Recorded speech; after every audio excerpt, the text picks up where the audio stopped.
स्वागत है दोस्तों आप सभी का हमारे स्मार्ट बायोलॉजी क्लासेस में। आप देख रहे हैं स्मार्ट बायोलॉजी क्लासेस और मैं स्वर्णकांत त्रिपाठी। जैसा कि आज हम लेके आए हैं जनन रिप्रोडक्शन। क्या होता है रिप्रोडक्शन, चलिए देखते हैं।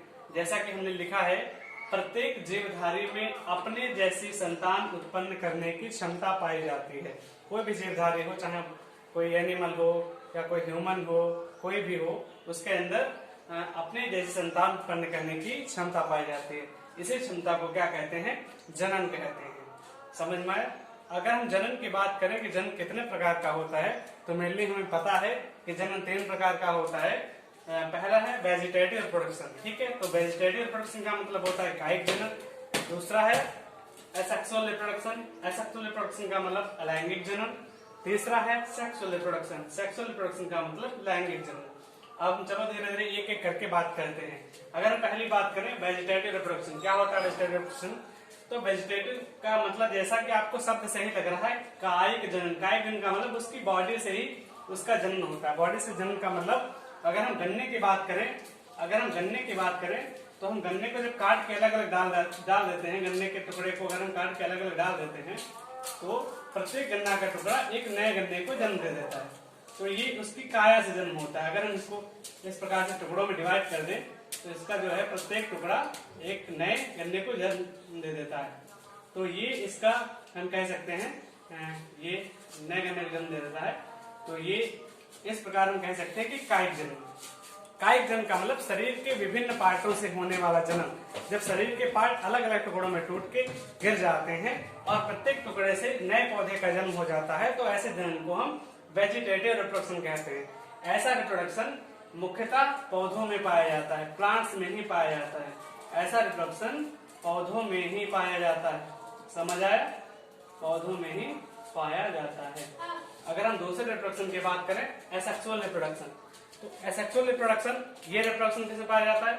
मेनली ये रिप्रोडक्शन भी पौधों में ही पाया जाता है, लेकिन एक कोशिकीय सूक्ष्म जीवों में भी ये रिप्रोडक्शन देखने को आपको मिलेगा। ये पौधों में पाया जाएगा, अलैंगिक जनन पौधों में भी मिलेगा, और साथ ही साथ एक कोशिकीय, जैसे हम प्रोटोजोआ की बात करें, एक कोशिकीय, अगर हम प्रोटोजोआंस की बात करें तो प्रोटोजोआ में भी ये आपको देखने को मिलेगा। प्रोटोजोआ के अंदर आपको लैंगिक जनन देखने को मिल जाएगा। अगर हम अलैंगिक जनन की एक सामान्यता से बात करें, तो अलैंगिक जनन के कई सारे पार्ट होते हैं। अलैंगिक जनन बहुत सारे पार्ट में कंप्लीट होता है।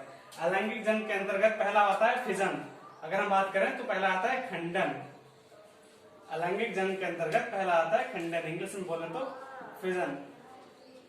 इसमें क्या होता है, कोई सेल, कोई एक कोशिकीय जीव विभाजित होकर के अपने सेल मटेरियल को 2 भागों में विभाजित कर देता है। अगर अमीबा की बात करें, अगर हम कुछ इस तरीके से अमीबा की बात करें, तो अमीबा क्या करता है, आगे चल करके 2 सेल ऑर्गेनेल साइड में बना लेता है, 2 अपने जैसे संरचना तैयार कर लेता है। इनका जो मटेरियल होता है वो धीरे धीरे इधर इधर ट्रांसफर होने लगता है, ठीक है।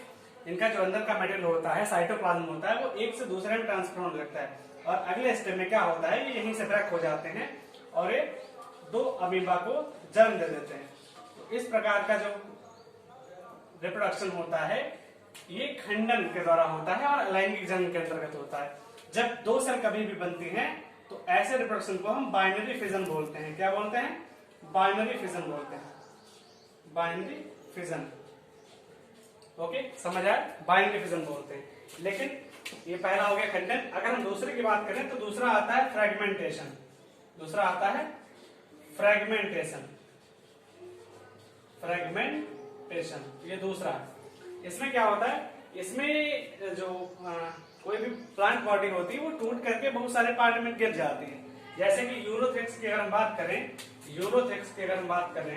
तो यूरोथ्रिक्स टूट करके कई सारे पार्ट में, तो इस टाइप का होता है यूरोथ्रिक्स, कुछ इस टाइप का होता है, इस टाइप का होता है, और टूट करके बहुत सारे पार्ट में गिर जाता है। जब ये टूट करके बहुत सारे पार्ट में गिर जाता है, तो प्रत्येक पार्ट एक नए पौधे को जन्म देता है।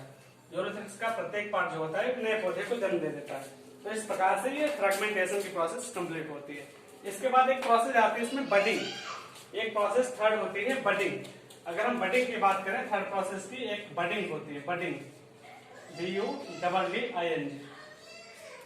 अगर हम बडिंग की बात करें तो बडिंग में क्या होता है, प्लांट बॉडी से छोटे छोटे टुकड़े निकल आते हैं, छोटे छोटे गोल गोल टुकड़े उसी में जुड़ जाते हैं। जैसे अगर हम कोई एक प्लांट की, ये मान लो एक प्लांट की बात करें, तो इसमें ये छोटे छोटे ऐसे बड निकलना शुरू हो जाते हैं, और जब कभी फेवरेबल कंडीशन आती है तो यही बड टूट करके आगे गिर जाते हैं और ये अपना एक नए पौधे को जनरेट कर लेते हैं। ठीक है, तो इस तरीके से बडिंग प्रोसेस हो जाती है।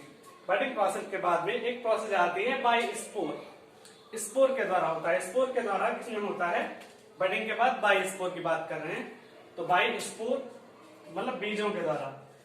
इसमें क्या होता है, इसमें जैसे राइजोपस की अगर हम बात करें, कवक है राइजोपस, तो राइजोपस क्या करता है, कुछ अपने इस तरीके के स्पोर बना लेता है, ये यहाँ पे उसके स्पोर हो जाते हैं और फेवरेबल टाइम में ये स्पोर उसके नए पौधे को जन्म दे देते हैं। ठीक है, इस तरीके से नए पौधे को जन्म दे देते हैं। तो ये इस तरीके से बायस्पोर के द्वारा हो जाता है। ठीक है, तो बायस्पोर हो गया, फिजन हो गया, बडिंग हो गया, फ्रेगमेंटेशन हो गया। एक प्रोसेस होती है रीजनरेशन की, रीजनरेशन भी इसमें पाया जाता है। अगर हम रीजनरेशन की बात करें, इसको हिंदी में बोलते हैं पुनरुद्भवन, पुनरुद्भवन।